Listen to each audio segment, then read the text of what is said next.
और महाराज इस दुनिया में सब चीज को समझना आसान है, पर सबसे मुश्किल अगर कोई शब्द है जिसको समझना है तो वो क्या है?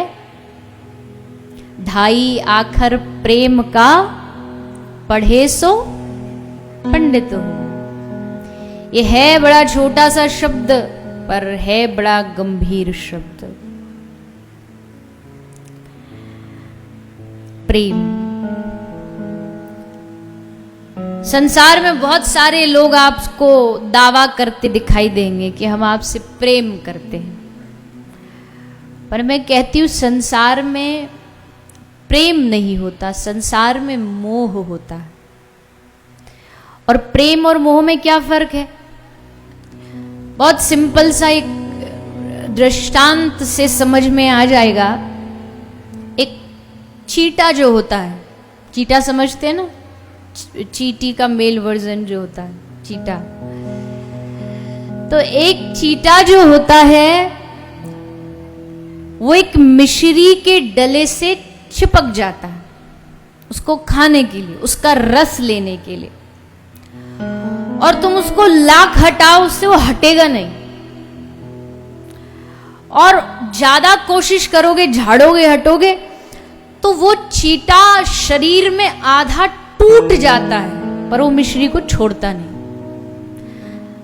मतलब मिट जाएगा, मर जाएगा, पर उससे चिपका रहना पसंद करेगा। खुद भी मरता है और फिर वो मिश्री किसी के खाने योग्य भी नहीं बचती। क्यों? क्योंकि वहां वो अपना रस देखता है। लेकिन वहीं दूसरी ओर प्रेम का एक सबसे बड़ा उदाहरण जब दिया जाता है तो पहला नाम जानते हो कौन आता है? पहला नाम आता भंवरा, भ्रमर। एक भंवरा जो होता है वो कमल से प्रेम करता है, और एक भंवरा आके कमल का जो पराग होता है ना, जो कमल पे लगा हुआ होता, उसको उसका रस लेने के लिए आता, कमल पे बैठता है। और जैसे वो कमल पे बैठता है तो उसका पराग लेता है और उसी समय हो जाती है सूर्यास्त। सूर्यास्त होते ही कमल क्या करता है? कमल बंद हो जाता है। और जैसे ही कमल बंद होता है वो भंवरा भी उसी कमल के अंदर बंद हो जाता है।